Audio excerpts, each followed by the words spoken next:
د بیرغ ملي ورځ یا دغه بیرغ چې تور شین او سور رنګ لري ټول افغانان ته چې په هیواد د داخل او بهر کې دي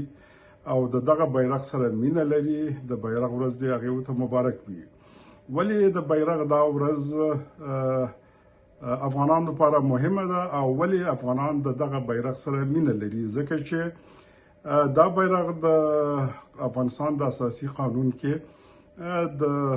جمهوریت په وخت کې دا د لوی جرګې لخوا تایید شو او دا د یو کس د یو شخص د یو حزب د یوې ډلې بیرغ نه دی، نو په دې خاطر باندې دا د ټولو افغانانو بیرغ دی او ټول افغانان ورسره مینه لري. ولې دغه درې رنګه بیرغ تعیین شو؟ ځکه چې په 1929 زیږدیز کال کې د اعلیحضرت امان الله خان په دوره کې دا درې رنګونه تعیین شول او وروسته بیا د اعلیحضرت محمد ظاهر شاه په دوره کې همدارنګه د شهید داود خان په دوره کې دغه رژیمونو همدغه درې رنګه بیرغ ومنه او یعنې زیات وخت لپاره افغانانو په تېرو سلو کلونو کې دغه بیرغ تایید کړی دی. نو په دې خاطر باندې د افغانانو د دې بیرغ سره مینه ده ځکه چې دا د کوم حزب شخص او ډلې پورې اړه نه لري.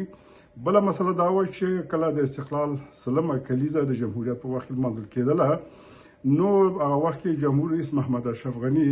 ټولو اداراتو او ولایتونو ته هدایت کړی و چې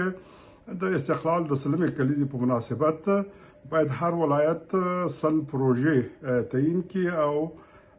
دغه پروژې کارونه پیل او یا چې کوم تکمیل شوي دي هغه افتتاح کړي چې په هغه وخت کې زه په ننګرهار کې وم او د ننګرهار ولسونو او د مشرقي ولسونو په خاصه توګه باندې د استقلال سلمه کلیزه په ډیر جوش او شان سره ولمنځله او دغه بیرغ سره یو خاصه مینه درلودله. نو په دې خاطر باندې دا بیرغ د افغانانو په زړونو کې ځای لري او تر څو چې افغانستان وي نو دا بیرغ به افغانان هیر نه کړي او د افغانانو زړونه څوک ویستلی هم نشي. ژوندی دې وي افغانستان د یو باثباته سوکاله او پرامن افغانستان په هیله باندې زیاته مننه.